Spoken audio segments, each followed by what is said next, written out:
Why does nature choose fractals? What matters when we choose something to buy? If the price is too high, we hesitate. If two options cost the same, we often choose the more attractive or better performing one. People naturally want better results with less money and effort. In economics, this is called achieving maximum benefit at minimum cost. Simply put, it means using less to gain more. But is this way of thinking unique to humans? Surprisingly, nature makes similar choices. Nature creates the most efficient structures while using as little material and energy as possible. And one pattern that appears again and again in this process is a fractal. Think of a tree. To survive, a tree must absorb sunlight and carry out photosynthesis. So, having more leaves is an advantage. But what if branches and leaves grew in no particular pattern? The upper leaves would block the lower ones from sunlight. Then the branches and leaves the tree worked to grow would become useless. That is why trees use fractal structures. By repeating branches in a regular pattern, they can spread leaves across a wide space using less material. This allows them to receive more sunlight and improve the efficiency of photosynthesis. It is as if nature chose the most economical method on its own. Ferns are similar. If we look closely at a fern leaf, a small leaf appears within a larger one, and a similar shape repeats within the smaller leaf. Why is it shaped this way?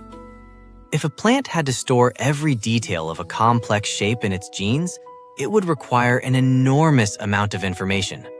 But with a fractal structure, complex forms can be created from simple rules. Nature creates efficient structures with very little information. Lightning is another representative example of a fractal structure. It does not travel straight from the sky to the ground. It branches like a tree as it moves. Why is this? Because air is an insulator that does not conduct electricity well. Lightning moves by finding the path where electricity can flow most easily through the air.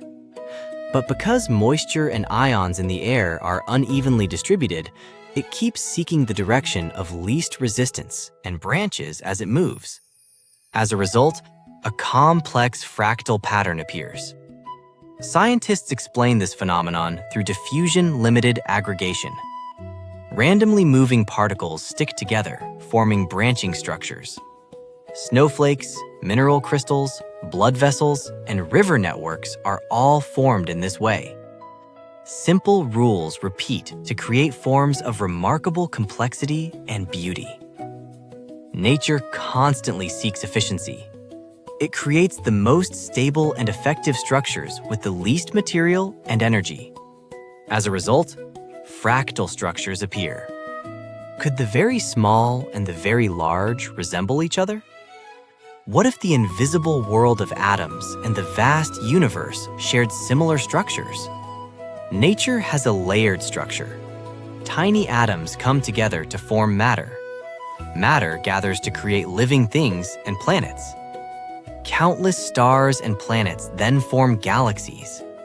What is remarkable is that the very small world and the vast universe often show similar patterns. In the end, everything in nature is connected, from the smallest to the largest. Even a single tree branch nearby may hold principles similar to the order of the universe.